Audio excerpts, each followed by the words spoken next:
Topic है animal cell और plant cell. Hope है आपने इससे पहले वाले लेक्चर्स देख लिए होंगे और आपने उनके होमवर्क क्वेश्चंस के आंसर्स जरूर कमेंट सेक्शन में दिए होंगे।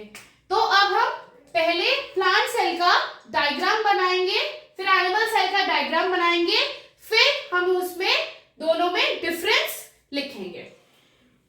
सबसे पहले हम बनाने जा रहे हैं प्लांट सेल का डायग्राम।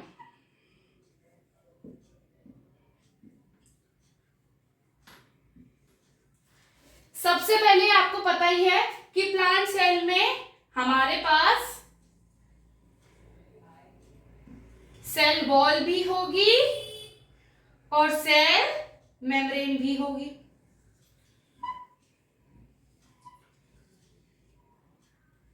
लेबल करते चलेंगे साथ ही साथ ताकि कोई प्रॉब्लम ना हो। सबसे पहले ये क्या है हमारे पास? Cell wall. ये क्या है हमारे पास? Cell membrane.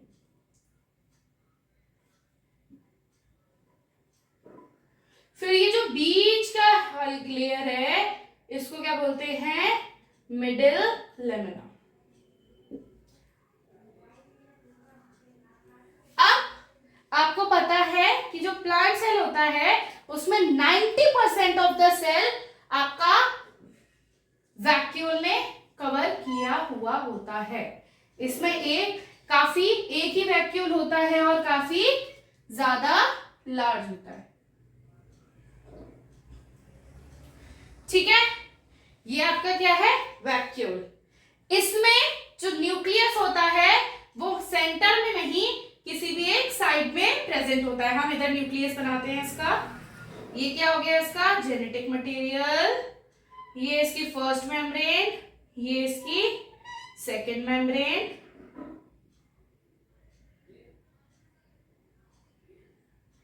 ये क्या हो गया इसका? न्यूक्लियोलस,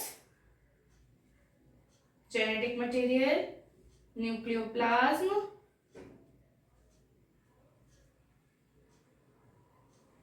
न्यूक्लियर मेम्ब्रेन जो इसकी वॉल है,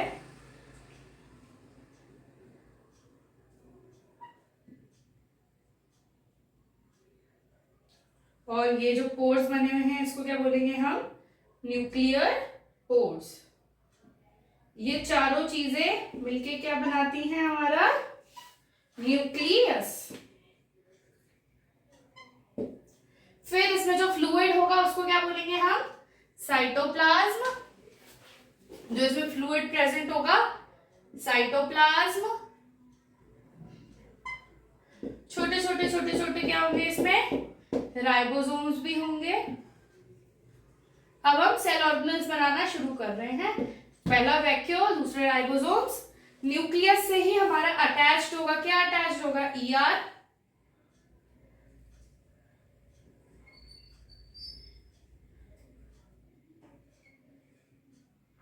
एक रफ ईआर बना देते हैं और एक स्मूथ ईआर। ये क्या हो गया आपका? Rough ER. और ये क्या है आपका? Smooth ER. शॉर्ट में लिख रही हूं, आप फुल फॉर्म भी लिख सकते हैं। अब हम बनाते हैं गोल्गी एपरेटस। क्या बनाते हैं? Golgi apparatus. ये क्या है आपकी? Golgi apparatus. अब गोल्गी एपरेटस के बाद हमारा जो नेक्स्ट होगा, आपको पता है कि प्लांट सेल में प्लास्टिड कौन सा होगा? जो मेन प्लास्टिड होगा वो कौन सा होगा? क्लोरोप्लास्ट। कौन सा होगा? क्लोरोप्लास्ट।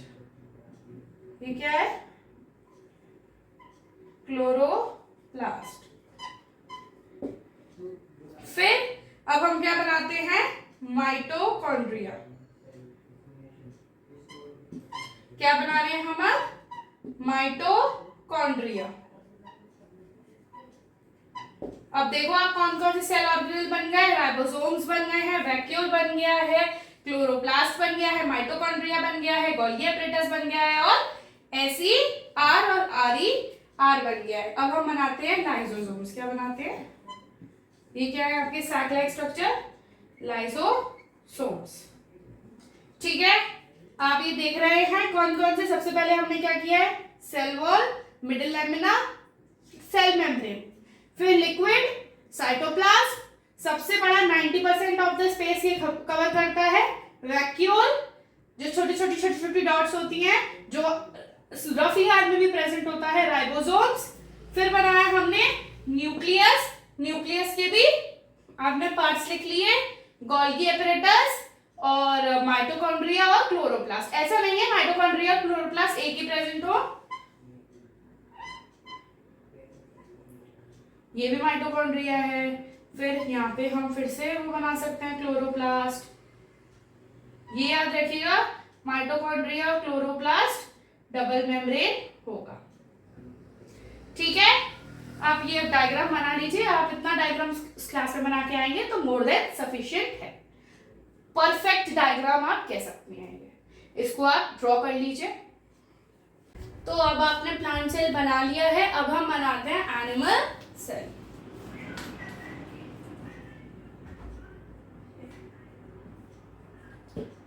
आपको पता ही है कि एनिमल सेल में हमारी सेल वॉल प्रेजेंट नहीं होती है, प्लांट सेल में हमारी सेल वॉल प्रेजेंट होती है।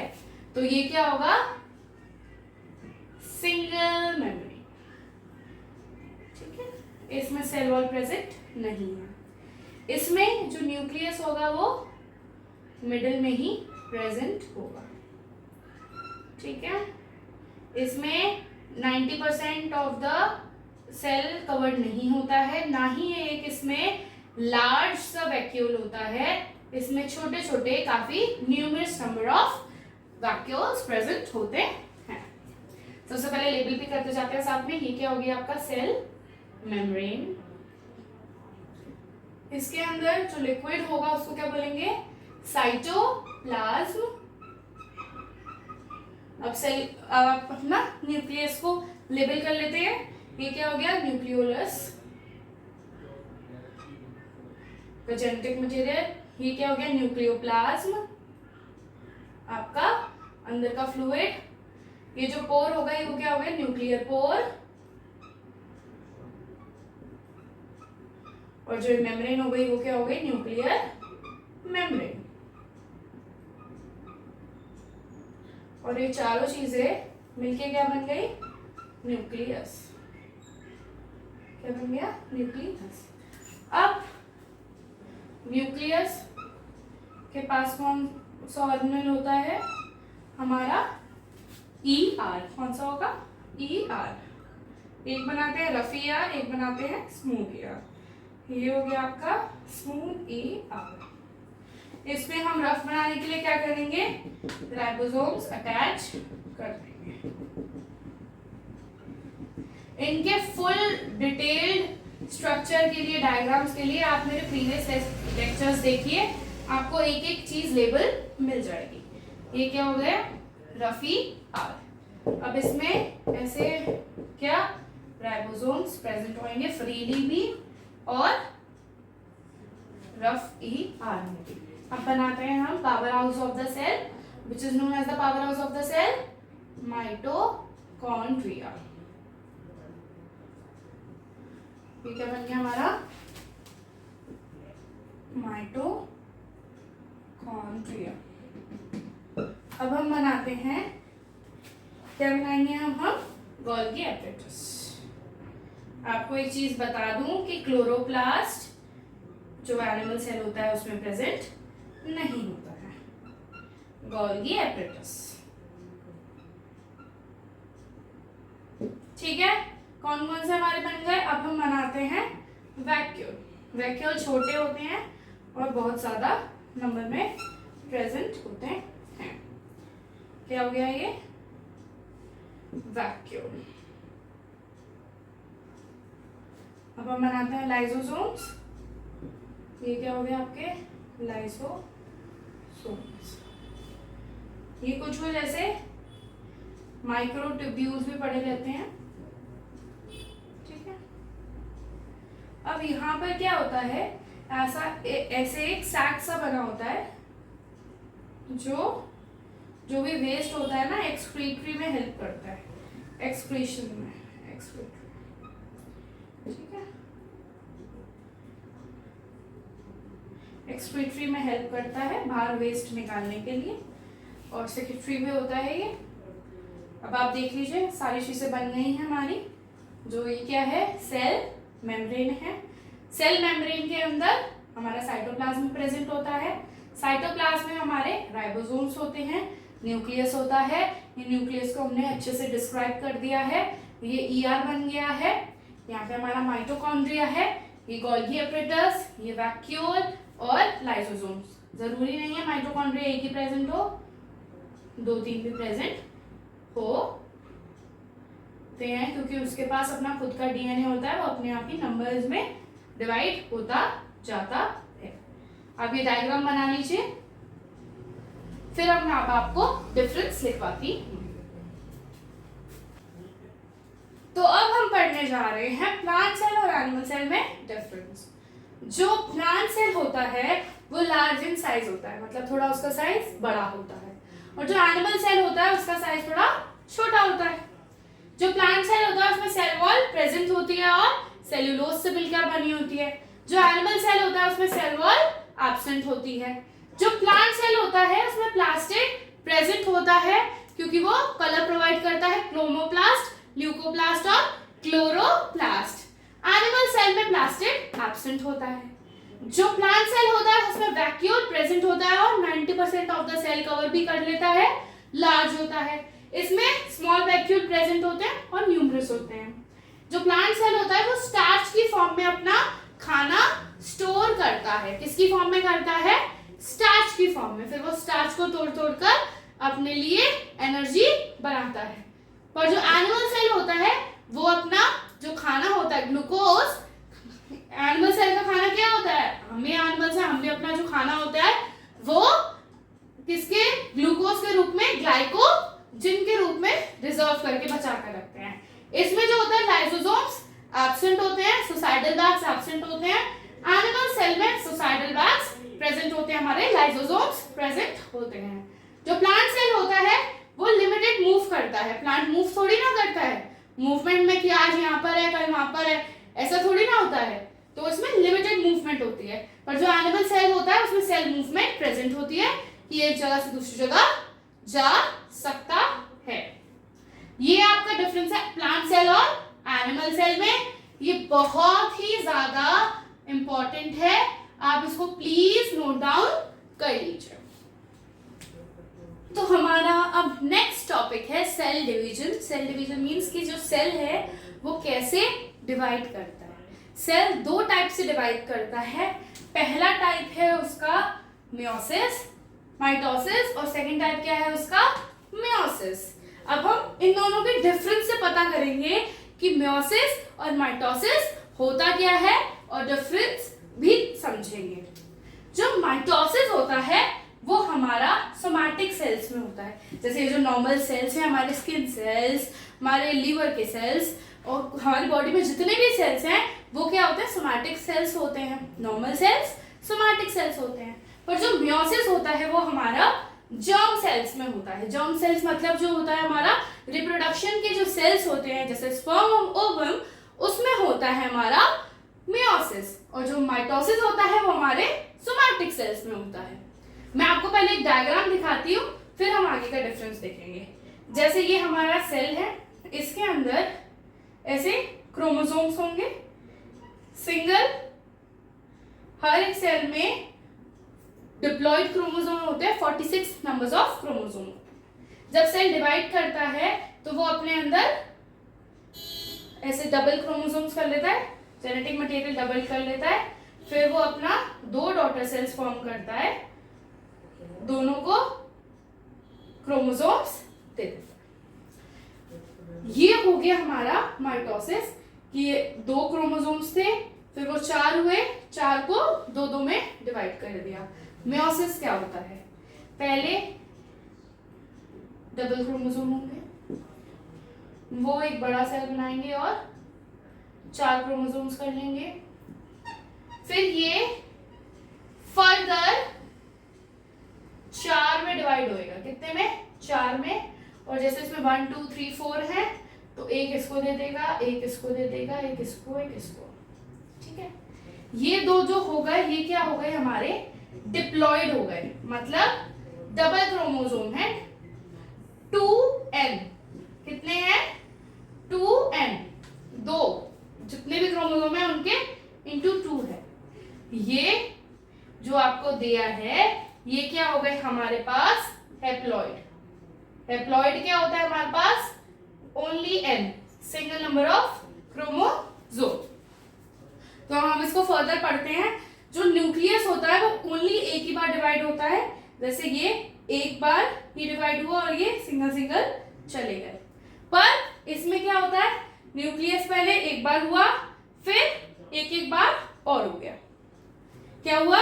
जैसे इसमें भी यही फॉलो होता है, पहले 2 बनेंगे फिर 2 से 4 बन जाते हैं।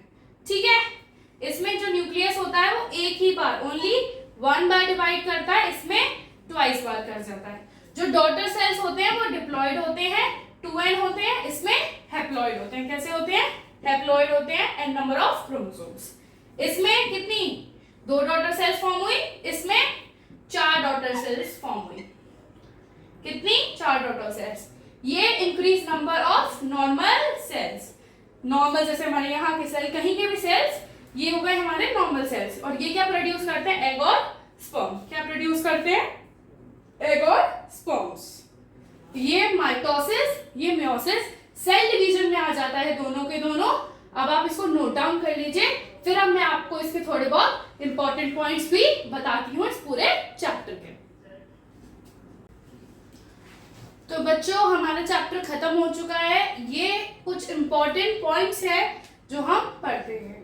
जैसे ट्रांसपोर्टिंग चैनल ऑफ सेल कौन होता है? आप कमेंट सेक्शन में भी बताएं और मैं भी लिख देती हूँ। जो ट्रांसपोर्टिंग चैनल होता है वो कौन होता है? Endoplasmic reticulum. क्या होता है? Endoplasmic reticulum. Power house of the cell क्या होते हैं? कौन होता है power house of the cell? Mitochondria. कौन होता है? Mitochondria. Packing and dispatching of the cell कौन करता है? पैक करके एक जगह से दूसरी जगह सामान? गोल्गी। कौन करता है? Golgi apparatus. Digestive bags of the cell कौन होता है? डाइजेस्टिव बैग, सुसाइडल बैग भी बोला जाता है, lysosomes.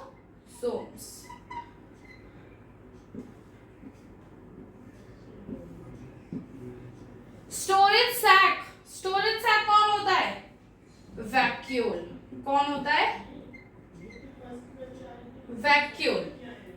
Kitchen of the cell, ये तो बहुत इजी है, क्लोरोप्लास्ट। कौन होता है? क्लोरोप्लास्ट।